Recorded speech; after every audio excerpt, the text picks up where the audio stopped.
हा वडा बघा किती छान मस्त कुरकुरीत झालेला आहे। एक वडा तोडून पण दाखवते तुम्हाला मी। बघा वरनं क्रिस्पी आणि आतनं मऊ लुसलुशीत मस्त वडा झालेला आहे।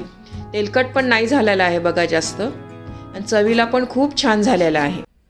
नमस्कार, मी कविताच टेस्टी फूडमध्ये सर्व खवय्यांचे पुन्हा एकदा स्वागत करते। आज आपण कुरकुरीत साबुदाणा वडा कसा करायचा ते पाहणार आहोत। वडा तेलकट होऊ नये म्हणून यामध्ये मी एक सिक्रेट पदार्थ घातलेला आहे। त्यामुळे वडे एकदम कुरकुरीत होतात पण तेलकट होत नाही। बऱ्याच लोकांना साबुदाणा वडा मनापासून आवडतो, पण तो तळलेला असल्यामुळे ते खात नाही। त्यांच्यासाठी मी याच पिठापासून आप्पे पात्रात वडा कसा करायचा ते देखील दाखवलेला आहे। तरी व्हिडिओ स्किप न करता पूर्ण पहा। चला तर कुरकुरीत साबुदाणा वडा कसा करायचा ते पाहूया। तुम्ही या चॅनलला अजून सबस्क्राईब केले नसेल तर जरूर सबस्क्राईब करा, ते निशुल्क आहे। यासाठी लागणारं साहित्य: 1 वाटी साबुदाणा घेतलेला आहे। इथे मी पाव किलो साबुदाणा घेतलेला आहे। ही माझी घरातली पाव किलोची वाटी आहे ना, त्याच्याने मोजून मी 1 वाटी साबुदाणा, हा रेग्युलर आपण साबुदाण्याला भिजू घालतो ना तसा साबुदाणा भिजवून घेतलेला आहे। 1 वाटी जाड शेंगदाण्याचा कूट, जिरे, हिरवी मिरची, 3 उकडलेले बटाटे, सेंधव मीठ, लिंबू आणि कोथिंबीर। तुम्ही जर उपवासाला जिरे आणि कोथिंबीर खात नसाल ना तर नाही घेतलं तरीही चालेल। सर्वात आधी आपण बटाटे कुस्करून घेऊया। चांगले मॅश करून घ्या तुम्ही, त्याच्यामध्ये ना गाठ राहिली नाही पाहिजे। चांगले व्यवस्थित बटाटे मॅश करून घेतलेले आहे। त्याच्यामध्ये आता मी साबुदाणा घालते। साबुदाणा पण चांगला मऊ भिजलेला पाहिजे। दाण्याचा कूट, जिरे, हिरवी मिरची,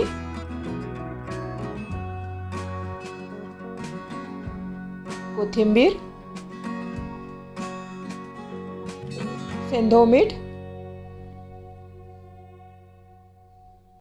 हे उपवासाचंच मीठ आहे घातलेलं याच्यामध्ये मी, आणि अर्धा लिंबाचा रस।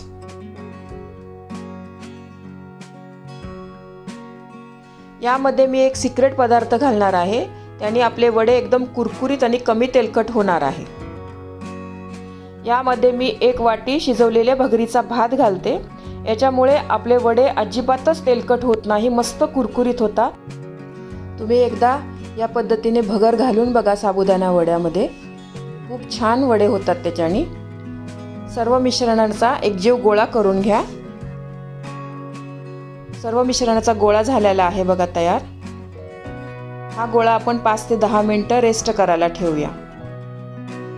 या वड्याबरोबर खाण्यासाठी खोबऱ्याची उपवासाची चटणी करूया। त्यासाठी मी ओलं खोबरं घेतलेलं आहे। त्यात 2 हिरव्या मिरच्या घालते, 1 चमचा मीठ,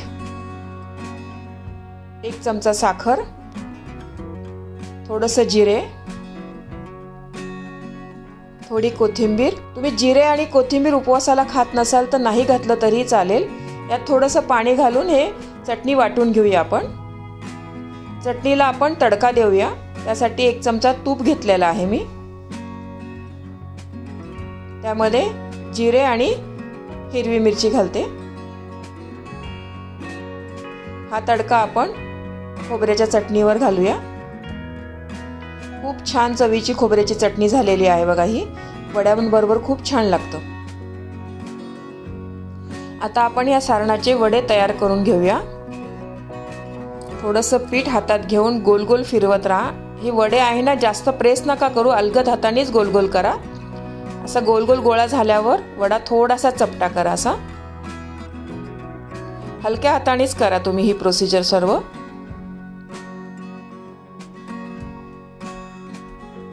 आणखीन एक वडा करून दाखवते बघा तुम्हाला मी।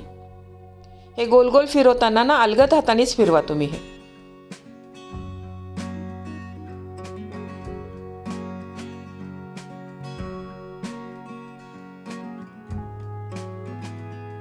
याच पद्धतीने सर्व या सारणाचे ना मी वडे करून घेते। गॅसवर कढईमध्ये तेल गरम करायला ठेवलेलं आहे। वडे करताना ना तेल तुम्ही चांगलं गरमच करून घ्या। थंड तेलामध्ये जर वडे टाकले ना आपण तर तेलकट होतात वडे। आणि एका वेळी तुम्ही जास्त वडे नका टाकू, 3 किंवा 4च वडे तळून घ्या। आणि एकदा वडे टाकले आपण तळायला तर 1 मिनिटभर त्याला हलवायचं नाही अजिबात। एका साईडनी चांगले कुरकुरीत वडा झाला ना तरच मग आपण दुसऱ्या साईडनी पण वडे पलटून घेऊया. वडे तळताना तुम्ही फुल गॅसवरच वडे तळा, तरच आपला वडा ना तेलकट होणार नाही. तर मीडियम ते कमी गॅसवर वडे तळले ना तर खूप तेलकट होतात. मग फुल गॅसवरच नेहमी वडे तळा तुम्ही.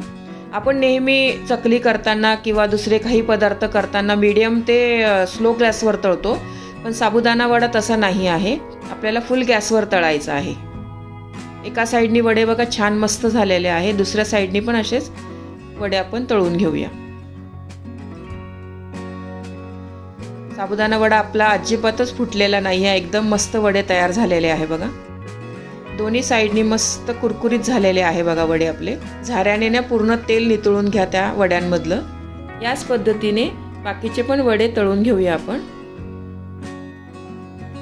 वडे तळताना तुम्ही एका साईडनी वडे चांगले गुलाबी खरपूस झाल्यावरच दुसऱ्या बाजूनी पण तळून घ्या आणि जास्त वेळा उलट पालट नका करू तुम्ही वडे, त्याच्याने पण वडे तेलकट होऊ शकतात.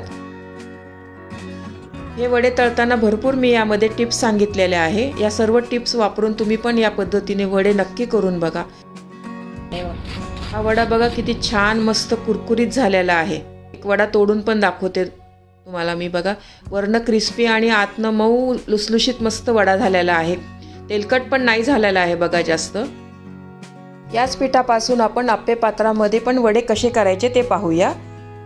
आप्पे पात्र मी गॅसवर गरम करायला ठेवलेलं आहे. त्याच्यामध्ये मी थोडं अर्धा चमचा तेल घालून घेतलेलं आहे. हे आप्पे पात्रातले वडे अजिबातच तेलकट होत नाही. हे वडे आहे ना असे गोल गोल करून घेतलेले आहे मी. यावेळेला आपल्याला चपटे नाही, नुसते गोलच करायचे आहे. आणि हे वडे आप्पे पात्रामध्ये असे तेलामध्ये टाकून घ्यायचे आहे. खूप छान लागतात आप्पे पात्रामध्ये पण हे वडे. अजिबातच तेलकट होत नाही, पण मस्त वरनं कुरकुरीत आणि आतनं मऊ लुसलुशीत होतात हे वडे पण. तुम्हाला जर तेलकट वडा नसेल खायचा ना तर या पद्धतीने तुम्ही साबुदाणा वडा करू शकतात. त्या गॅस मोठाच आहे माझा. आता आपण गॅस बारीक करूया आणि 1-2 मिनिटांना झाकून ठेवूया हे वडे, म्हणजे वाफेने ना साबुदाणा वगैरे आतमधनं चांगला मऊ होईल. हे बघा 2 मिनिटांनी वडे मस्त झालेले आहे. एका बाजूनी सर्व बाजूनी असे गोल गोल फिरवत ना हे वडे आपल्याला मीडियम गॅसवर भाजून घ्यायचे आहे चांगले. आप्पे पात्रात वडे भाजताना थोडा वेळ जास्त लागतो, पण वडे एकदम मस्त कुरकुरीत होतात, कमी तेलकट. असे गोल गोल फिरवत ना वडा आपला सर्व बाजूनी छान भाजून घ्या तुम्ही. वडे बघा सर्व बाजूनी छान भाजून घेतलेले आहे. मस्त वडे झालेले आहे बघा कुरकुरीत. आता आपण सर्विंग प्लेटमध्ये वडे काढून घेऊया.